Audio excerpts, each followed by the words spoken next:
దసరా ముందు ఈ లాభాలలో వాళ్లకు వాటాలను పంచడం ద్వారా సింగరేణి గని కార్మికుల యొక్క కుటుంబాలలో ఆనందాన్ని చూడాలన్న ఆలోచనతోని రాష్ట్ర ప్రభుత్వం సింగరేణి సంస్థ యాజమాన్యం వాళ్ళకు బోనస్ ప్రకటించాలన్న ఒక మంచి ఆలోచనతోని ఈరోజు మా ఉప ముఖ్యమంత్రి బట్టి విక్రమార్క గారు ప్రతిపాదన తీసుకొని రావడం జరిగింది. వారి ప్రతిపాదన మేరకు సింగరేణి కార్మికులకు బోనస్ను ప్రకటించడానికి ఇక్కడ మంత్రివర్గ సభ్యులు, ఆ ప్రాంత శాసనసభ్యులు అందరం కూడా ఈ పత్రికా సమావేశంలో మీ ముందుకు రావడం జరిగింది. దీనికి సంబంధించి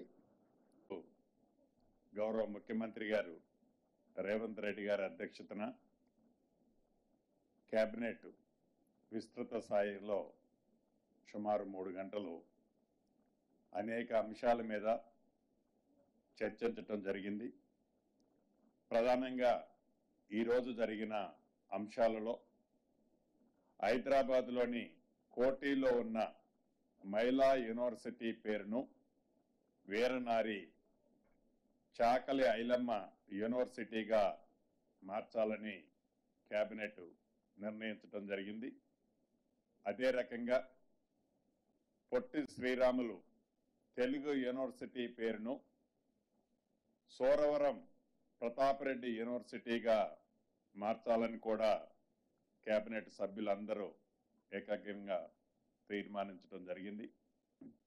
కొత్తగా రాష్ట్రంలో ఏర్పాటు చేసిన Indian institute of handloom technology పేరును Konda Laxman Bapuji institute of handloom టెక్నాలజీగా మార్చాలని కూడా నిర్ణయం తీసుకోవటం జరిగింది. ఈ ఏడాది మొదటి సంవత్సరం 60 మంది విద్యార్థులతో ఈ ఇన్స్టిట్యూషన్ స్టార్ట్ చేయటం కూడా జరిగిందని చెప్పడానికి సంతోషిస్తున్నాం. అదే రకంగా సంబంధించిన సివిల్ సప్లై శాఖ విషయంలో కూడా నేను చాలా సంతోషిస్తూ సంతృప్తితో ప్రకటిస్తున్నాం. ఈ ఖరీఫ్ పంట నుంచే సన్నాలకి ప్రభుత్వం 500 రూపాయలు అదనపు ఎంఎస్పి పై 500 రూపాయలు క్వింటాల్కి అదనపు ధరకి కొనబోతున్నాం. మేము ఈసారి ఖరీఫ్లో తెలంగాణలో రికార్డు స్థాయి పంట వస్తుందని మా అంచనా. 1.43 lakh మెట్రిక్ టన్స్ పంట వస్తున్న అంచనా.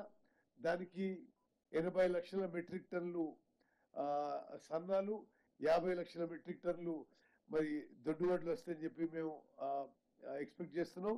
సన్నాలకి ఈ ఖరీఫ్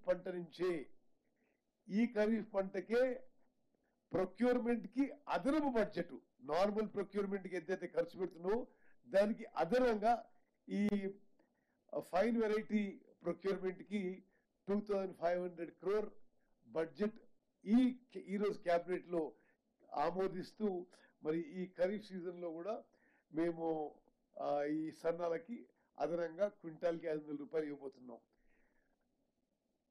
వచ్చే నెల కొత్త తెల్ల రేషన్ కార్డ్స్ ఇష్యూ చేసి జనవరి నుంచి రేషన్ కార్డులు అన్ని రేషన్ కార్డులకి ఇప్పుడేమో కోర్స్ గ్రెయిన్ ఇస్తున్నాం, దొడ్డు బియ్యం ఇవ్వడం జరుగుతుంది. అప్పుడు అందరికీ 100% సన్న బియ్యం ఇవ్వబోతున్నాం అని చెప్పి కూడా నేను మనవి చేస్తూ మరి మీ అందరికీ నా ధన్యవాదాలు. హైడ్రా సబ్జెక్ట్ వచ్చి హైడ్రాకి ఒక చట్టబద్ధతని ఈ కేబినెట్ లో కల్పించడం జరిగింది. హైడ్రా ముఖ్య ఉద్దేశం ఏదైతే ఉందో ఔటర్ రింగ్ రోడ్డుకి ఇన్నర్ లో ఉన్న కోర్ హైదరాబాద్ కి ఈ హైడ్రా అనేది చెరువులు, కుంటలు ఏవైతే రిజర్వాయర్స్ ఉన్నాయో రిజర్వాయర్లు, నాలాలు వీటన్నిటికీ FTL బఫర్ జోన్ లో ఏవైతే స్ట్రక్చర్స్ ఉన్నాయో, ఏవైతే గతంలో మున్సిపాలిటీలు, కార్పొరేషన్లు, వివిధ శాఖలకు సంబంధించిన అంశాలన్నిటిలో ఈ హైడ్రా పూర్తిగా వాటికి ఎన్నైతే హక్కులు ఉన్నాయో ఈ హైడ్రాకి ఈనాడు కేబినెట్ లో వాటన్నిటికీ సంబంధించిన అంశాలని హైడ్రాని ఇన్కార్పొరేట్ చేయటం జరిగింది. దీంట్లో ప్రధానంగా ఈ కోర్ అర్బన్ రీజన్ ఏదైతే ఉందో ఓఆర్ఆర్ కి ఇన్నర్ సైడ్ ఉన్న దాంట్లో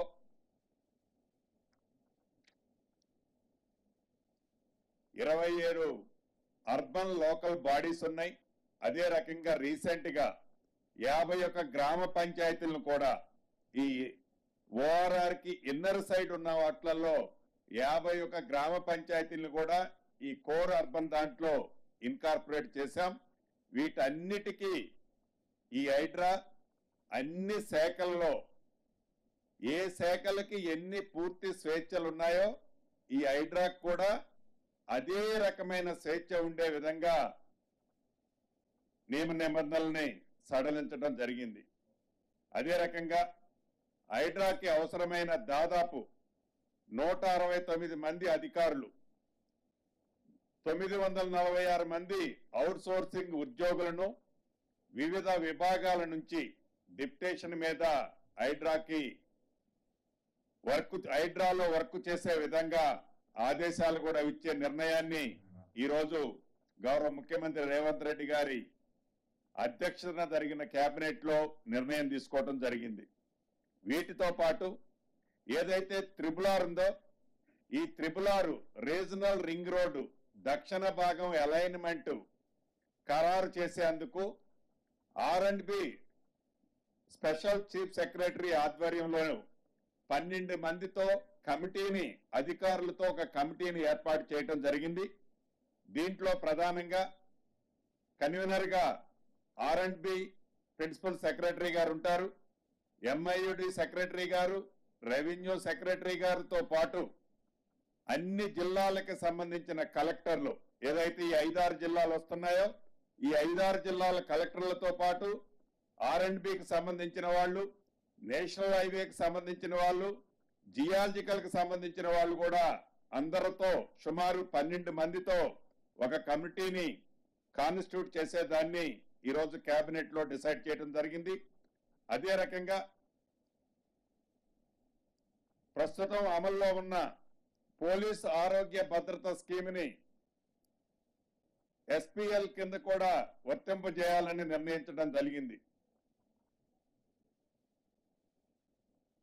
తెలంగాణ ట్రేడ్ ప్రమోషన్ కార్పొరేషన్ ఆధ్వర్యంలోని మొనారాబాద్ మండలంలో మల్టీ మోడల్ లాజిస్టిక్ పార్కుకి సుమారు 72 ఎకరాల భూమిని కూడా రెవెన్యూ శాఖ నుండి ఆ డిపార్ట్మెంట్ కి బదిలీ చేసే అంశాన్ని కూడా కేబినెట్ ఆమోదించడం జరిగింది. దీంతో పాటు ఖమ్మం జిల్లా ఎర్రుపాలెం మండలంలో ఇండస్ట్రియల్ పార్క్ ఏర్పాటుకి 58 ఎకరాల భూమిని రెవెన్యూ శాఖ నుంచి ఇండస్ట్రియల్ శాఖకు కూడా ట్రాన్స్ఫర్ చేయడం జరిగింది. ములుగు జిల్లాలోని ఏటూరు నాగారంలో ఫైర్ స్టేషన్ కి సంబంధించిన 34 మంది సిబ్బందిని శాంక్షన్ చేయడం జరిగింది. రాష్ట్రంలో కొత్తగా అనుమతి పొందిన 8 మెడికల్ కాలేజీలకు సంబంధించిన టీచింగ్, నాన్ టీచింగ్ కు సంబంధించిన స్టాఫ్ సుమారు 3000 పైచిలకు పోస్టులకి శాంక్షన్ ఇస్తూ అతి కొద్ది రోజుల్లో నోటిఫికేషన్ కూడా పిలవాలని కేబినెట్ ఈ రోజు తీర్మానం చేయడం జరిగింది. వీటితో పాటు కోస్గిలి ఇంజనీరింగ్ కాలేజీని, అకీంపేటలో ఒక జూనియర్ కాలేజీని కూడా శాంక్షన్ చేయడం జరిగింది. వీటన్నిటితో పాటు గౌరవ మంత్రివర్యులు ఉత్తమ్ కుమార్ రెడ్డి గారి శాఖకు సంబంధించిన SLBCకి సంబంధించిన అంశం, అదే రకంగా రాష్ట్ర ప్రభుత్వం ప్రతిష్టాత్మకంగా ఏదైతే 500 రూపాయలు సన్న రైస్ మీద క్వింటాలకి సబ్సిడీ ఇస్తాము అని చెప్పిందో ఈ 2 సంబంధించిన అంశాలు కూడా నిర్ణయం తీసుకున్నాం. దానికి సంబంధించింది గౌరవ ఉత్తమ్ కుమార్ రెడ్డి గారిని మాట్లాడవలసిందిగా కోరుతూ ఇప్పుడు ఉత్తమ్ కుమార్ రెడ్డి గారు మాట్లాడతారు.